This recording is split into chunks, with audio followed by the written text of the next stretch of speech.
मागील 30-35 दिवसापासून लातूर जिल्ह्यामध्ये पावसाची अपेक्षा होती, मात्र त्या पद्धतीनं पाऊस पडला नाही। बऱ्याच ठिकाणी तुरळक पाऊस झाला, पावसाच्या मध्यम आणि हलक्या सरी पडून गेल्या। मात्र 14 ऑगस्टपासून संध्याकाळी 7 वाजल्यापासून पावसाने जोरदार साथ द्यायला सुरुवात केली आणि 14 ऑगस्टला पाऊस सुरू झाला संध्याकाळी, दुसऱ्या दिवशी सकाळपर्यंत म्हणजे 15 ऑगस्टच्या सकाळी 7 वाजेपर्यंत सातत्यानं पाऊस होता। या पावसानं संपूर्ण लातूर जिल्ह्यातलं चित्र पलटून टाकलं ते असं।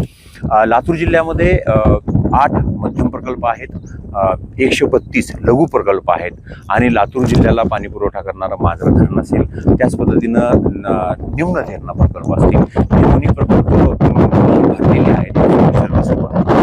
आणि लातूर जिल्ह्यातली जी 8 मध्यम प्रकल्प आहेत त्याच्यातही मोठ्या प्रमाणात पाण्याचा येवा सुरू आहे। पाऊस जर याच पद्धतीनं सातत्यानं जर सुरू असेल तर त्यानंतर तिथूनही विसर्ग सुरू होण्याची शक्यता आहे। 132 जे लघु प्रकल्प आहेत त्यातही पाणीचा येवा सुरू आहे। लातूर जिल्ह्यात मांजरा, रेणा, तेरणा, तावरजा या ज्या नद्या आहेत या नद्यांना मोठ्या प्रमाणात पाणी आलेलं आहे आणि विसर्ग सुरू असल्या कारणानं या नद्यांच्या आजूबाजूला पाण्याची गावं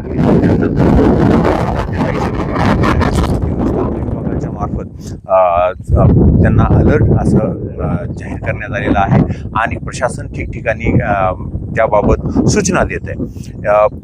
येत्या काही दिवसात आणखीन पाऊस पडण्याची शक्यता आहे आणि त्या कारणासाठी आता सतर्कता सगळीकडे पाहायला मिळते आणि एकूणच जी मोठ्या पावसाची अपेक्षा होती ती पूर्ण झालेली आहे आणि पिण्याचा पाण्याचा प्रश्न आता निघाला आहे। एबीपी माझा,